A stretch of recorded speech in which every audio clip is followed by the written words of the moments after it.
మరో 2 నెలల్లో ఏపీలో అసెంబ్లీ ఎన్నికలు జరగనున్నాయి. ఈ క్రమంలోనే టీడీపీ జనసేన కూటమి గెలిపే ధ్యేయంగా పక్కా ప్రణాళికలతో దూసుకుపోతున్నాయి. ఇప్పటికే సీట్ల పంపకాల విషయంలో చంద్రబాబు, పవన్ మధ్య 2 దఫాలుగా చర్చలు జరిగాయి. దాదాపుగా ఈ నెలాఖరున ఇరు పార్టీలు నియోజకవర్గాల వారీగా తమ అభ్యర్థులను ప్రకటించే అవకాశం ఉందని తెలుస్తోంది.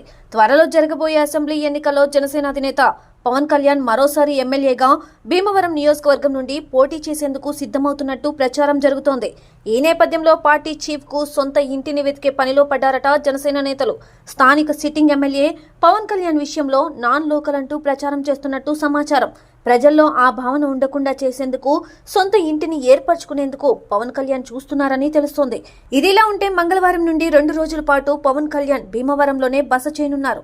పొత్తులు, సీట్ల కేటాయింపుల నేపథ్యంలో నేతలకు దిశానిర్దేశం చేస్తారు పవన్ కళ్యాణ్. గత 2019 అసెంబ్లీ ఎన్నికల్లో పవన్ కళ్యాణ్ 2 నియోజకవర్గాల నుండి పోటీ చేసిన విషయం తెలిసిందే. గాజువాక, భీమవరం నియోజకవర్గాల్లో పవన్ కళ్యాణ్ పోటీ చేయగా ఈ 2 స్థానాల్లోనూ ఆయన ఓటమి పాలయ్యారు.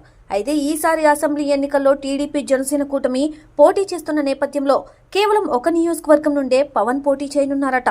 అది కూడా భీమవరం నుంచేనని జనసేన క్యాడర్ చెబుతోంది. అందుకే పవన్ కళ్యాణ్ స్థానికంగా సొంత ఇంటిని ఏర్పరచుకోవడంపై దృష్టి సారిస్తున్నారట.